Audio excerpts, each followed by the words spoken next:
গুলি করে করে লাশ নামানো হয়েছে স্যার, কিন্তু গুলি করলে মর একটা আহত হয় একটাই যায় স্যার, বাকি যায় না। এটা স্যার সবচেয়ে বড় আতঙ্কের এবং দুশ্চিন্তার বিষয়। বৈষম্য বিরোধী ছাত্র আন্দোলনকারীদের লক্ষ্য করে গুলি করা নিয়ে সাবেক স্বরাষ্ট্রমন্ত্রী মোহাম্মদ আসাদুজ্জামান খান কামালকে জানাচ্ছিলেন ঢাকা মেট্রোপলিটন পুলিশের এক সদস্য। এমন একটি ভিডিও সামাজিক যোগাযোগ মাধ্যমে ছড়িয়ে পড়ে। 43 সেকেন্ডের ভিডিও ক্লিপটিতে দেখা গেছে সাবেক স্বরাষ্ট্রমন্ত্রী আসাদুজ্জামান খানকে ঘিরে দাঁড়িয়ে আছেন কয়েকজন পুলিশ কর্মকর্তা। তাদের সামনে এক পুলিশ সদস্য সাবেক স্বরাষ্ট্রমন্ত্রীকে মোবাইল ফোন থেকে একটি ভিডিও দেখাচ্ছেন। গুলি করে করে লাশ নামানো হয়েছে স্যার, কিন্তু গুলি করলে মর একটা আহত হয় একটাই যায় স্যার, বাকি যায় না।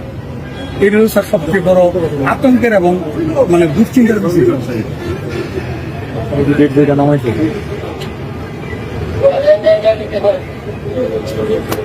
কত মোটা মোটা আমার বেল্ট ছিল, আমি প্যান্ট ছিল, পুলিশ মোটর সাইকেল দেখে ব্যাগে কাপড় পাইছি, এটুকু দিয়ে একটু মারছে।